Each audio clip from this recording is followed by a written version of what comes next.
short commercial break. I'm still your host, Usher Kulusum, and this is her moment. Thank you very much for joining in and making it up to 5 p.m. of every Sunday to be with us here on her moment. With me in the building at salon number 49 is Lara, who is running a project that is helping and pushing or supporting a girl child to financially be independent and stay stable in lifetime. So with me in the building, in the house, is Lara, and we're still talking about what she's doing in support of girl child education, girl child skill.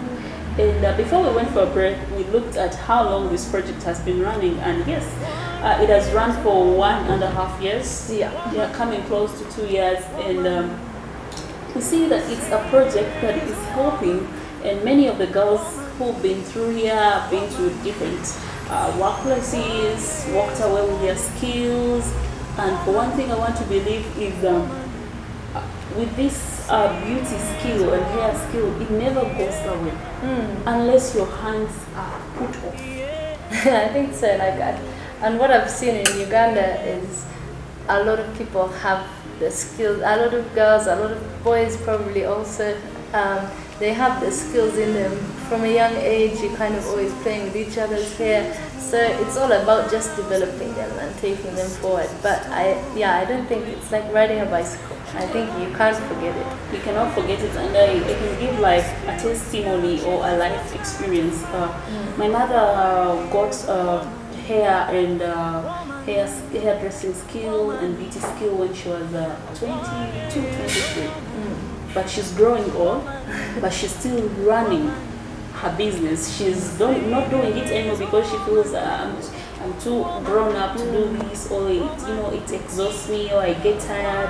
But she has the girls, but she will tell them that is wrong. Please put it off and do it this way, which I believe is a skill for life. It's a lifetime skill.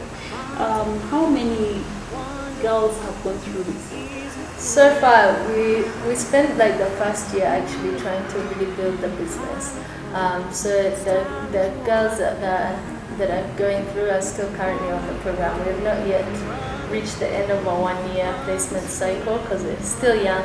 But we're currently interviewing for more girls to come in to start this year, and then others will end near October this year. So because we want the project to be sustainable. We don't want it to be donor dependent. We don't want it to be like that. So we really had to grow our clientele first and make sure that the business was running enough to support the project. And our biggest challenge is the rent here, because we're around the corner from Akasha Mall, and so rent is high, and so we have to make sure everything can balance before we can let the project set free and really start ramping up. Wow, the project is really cool. Like, if Lara is saying it's a small project, I don't see it as a small project because it is a big project. Those of you who just joined in, the topic of discussion today is the girl child and financial empowerment. And with us is Lara, who is this awesome lady, passionate about education, passionate about technical skill, and see a girl child financially stable. Now, before we moved on to how many people have gone through the project, because you say there is 1 year of an enrollment. Yeah. Now we want to see what is the selection of the girls.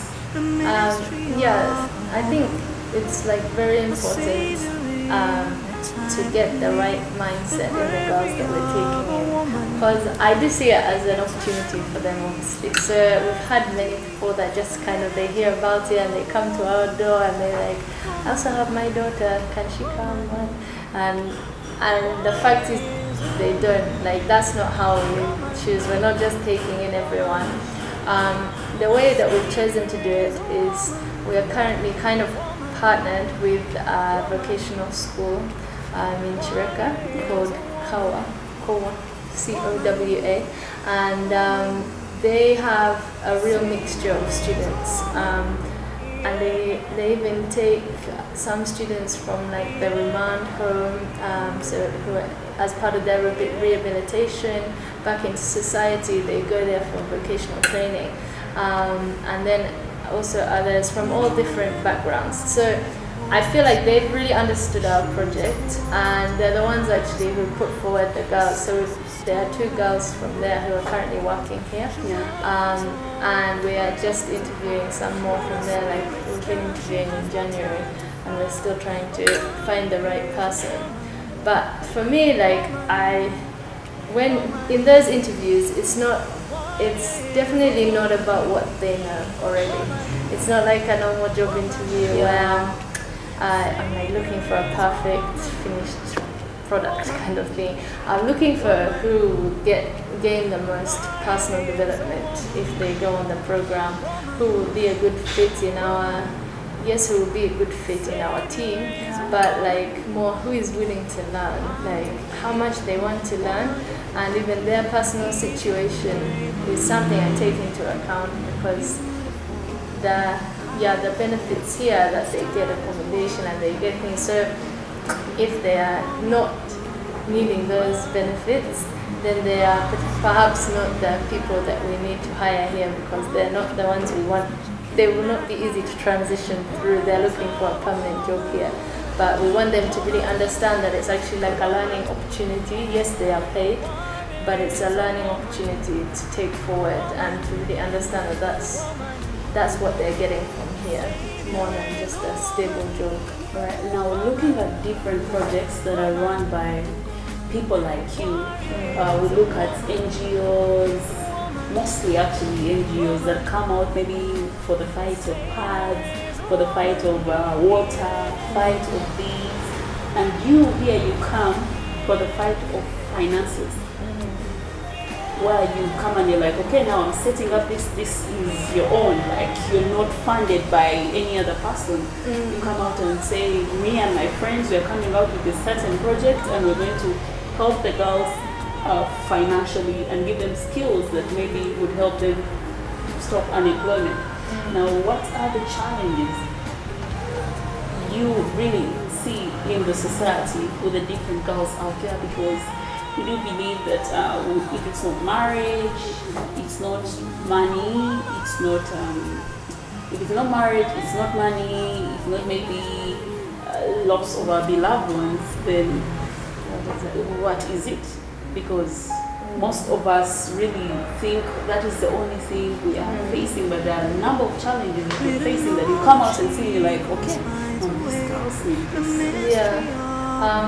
Firstly, I just want to say, because I don't want to sound bad, is that we did have some input from people when we were setting up. That we have had kind donors who have contributed to the setup of the project, although we want it to go on to be self-sustaining. I don't want this to not claim their input, because we had some very kind donations from people when we were still setting up. But now back to your question. So I think, like, obviously maybe not the I think the Ugandans know better than me the problems which your culture are facing, but if I say from my opinion, which may be wrong, and it's an outside opinion coming in, I think my perspective has changed a lot from being in the UK and the kind of propaganda we are fed, and like the way the media portrays Africa as a one country, Africa. So I think, like, to being here, it's very different, and it's really, it takes certain people to be able to not believe everything we're told at home. So, for example, I think we were discussing briefly before the show, like, about the perspective of thinking that the only thing stopping children going into education is money, which obviously is a big factor. But even if you paid a child's school fees, but they didn't have soap at home to wash their uniform, you will find that child not at school, because the institutions have to have their own standards. They have to expect, well, especially here, I see that they put a lot of focus on being proud of your appearance, and they don't accept children to come with one shoe or whatever, which is maybe like a perception that we can't understand, because our culture doesn't place so much emphasis on like the way you looked and whatever, the way you look and whatever. What society thinks of yeah, it's a lot stronger here, which is perhaps a strange concept, but it's something I've definitely seen. People, a child in the UK, I mean not everyone, but some of them would proudly walk to school with dirty shoes and dirty everything, and they don't care a lot, and even other children wouldn't notice. But here there's a lot of emphasis on it. So I don't know, from the children that I've spoken to, and especially the girls, it's not always that they don't have pads, for example, that's stopping them going to school, which is the perspective we have. And there are so many NGOs I've seen in Uganda working on like women menstruation issues and reusable pads, and I applaud them, and it's great to see initiatives coming through. And yes, it's also a problem. I don't personally think it's a big problem stopping girls going to school. Like these girls, they're teenagers, they're subject to the same social pressures, and I think they're even stronger here in Uganda. People can place a lot of judgment on each other, like whether it's that you're poor, or because like for us, we come from a society where you don't call someone rich or poor, you don't even talk about their wealth. It's like such a taboo to even mention it. But here, like you can even hear people, like whether they're kind of saying it as a joke or what, they can say like, oh, that poor one over there, or like this, I don't know. We have a lot to do separate different societies. There's the poor, there's the rich. There are like these classes, and I don't know, maybe they are there in the UK also, but it's like more subtle perhaps. Whereas I think like here, kids, you know, when you're a teenager, you're facing all those like hormones and like worried about the way the world is seeing you so much. Now if you have dirty clothes, or you don't have good shoes, or you lack a bag, or it's all those things that when I talk to girls here, it's not about pads. They will improvise a pad. They will put whatever, but it's about their image. They don't want to be known as the poor kid at school. They don't want to be known as like, they don't want to be teased that they have dirty shoes or torn shoes or no shoes. And then again, the teachers also, I see that they also sometimes take to humiliating the children for like what they have or they don't have.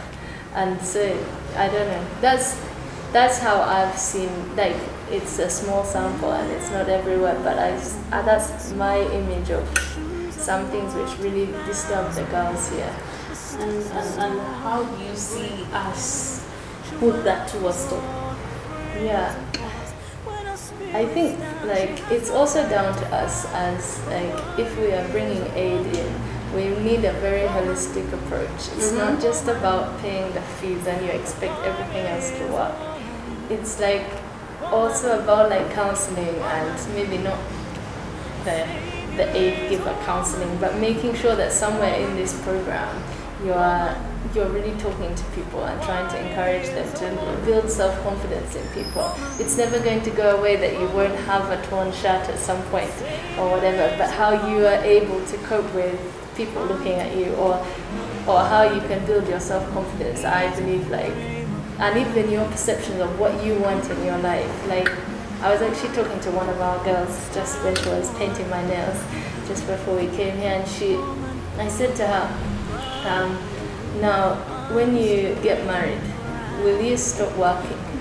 And she was like, no, I can't. And I mean, I know she's saying what she knows I want to hear, but I hope it's in her. She was like, I can't stop working, because the minute I stop working, firstly, it's really boring, and that's the truth. It's boring to sit at home.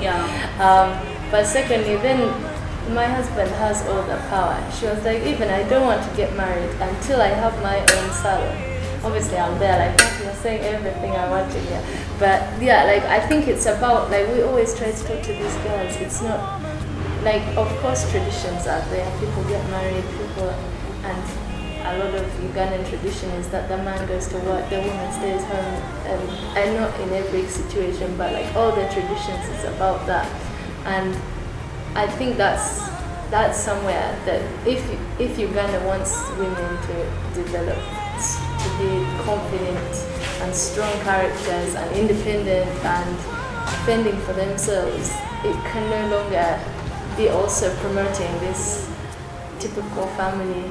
Exactly. I don't know. No, actually, this is the thing I'm seeing in many families, because when many girls or some girls and women get married now, the husbands take over.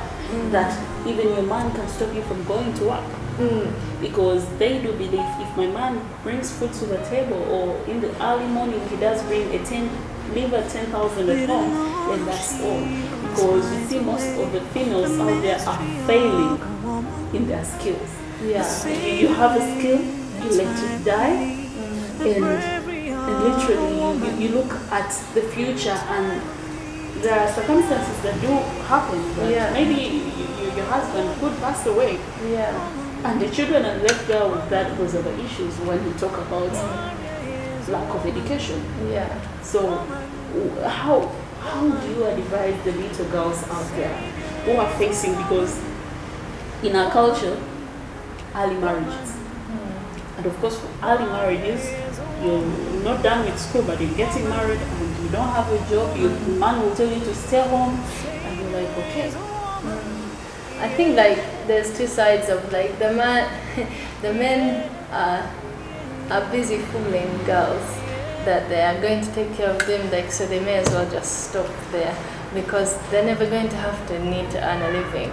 But then it's not just for the girls to sit back and blame the men in society, because they have to take their own responsibility for their life and know that before getting married, before settling down, they need to know that they don't depend on that person financially, at least, like, emotionally, whatever, but financially, you will never have equal power in a relationship or in life because we are never equal, however much we try. But you can be equal if, money is a major thing that men used to get power, and women used to get power, like people used to get power. Even whatever government officials used to get power. Money is like a power tool everywhere in the world. So if you take that away from someone, that's how you get equality. At least try to go near equality. Wow, thank you very much. Now briefly, I would like you to say a word or two maybe to encourage the girls out there. Let's not wait for NGOs to come out and fund us for doing this. Let's not wait for our men to provide us this. Let's stand up and do something for ourselves. Yeah, I think like that, as you said, it's very important. Like there are some few girls who have fallen under my programs or whatever in different walks of life, and there are a few who have really like inspired me also. Like they're really fighting for their future. They know what they want. They know that before anything, they need to make sure that they can survive. And I think that's it. They don't just you give them something, like maybe I pay for them the school fees, but they go to work, they make sure they're getting work experience on the side of their studies. They're really hustling. Like, I don't know, Uganda has a society of men doing the hustle, but women we can also hustle. Like, even I hustle. Like everyone should hustle because it's our future. You are the one in charge of your future. And NGOs, just like men or women or relationships, they come and go. You never know when the NGO will stop paying your fees or this. So you need to be like making the most of any opportunity you get, and just trying to learn more. That's my opinion. Thank you. Wow, thank you very much. I've been with Lara. She's very awesome, and she has a brilliant mind. I mean, I can't believe someone coming out and running certain projects to support every child out there to have a better education, have a technical skill or a practical skill that is for life. Now, this has been, we've been discussing and talking about the girl child and financial empowerment, while my friend Lara is running certain projects that are promoting a girl child to have financially independence or stability, to be financially stable. And those of you who have just called up us in the show, You can still go on our social media page, that's Rico TV Uganda. On Facebook, Twitter, Instagram, and my personal handle on social media is Asha Mahlis. See you next time. Bye bye.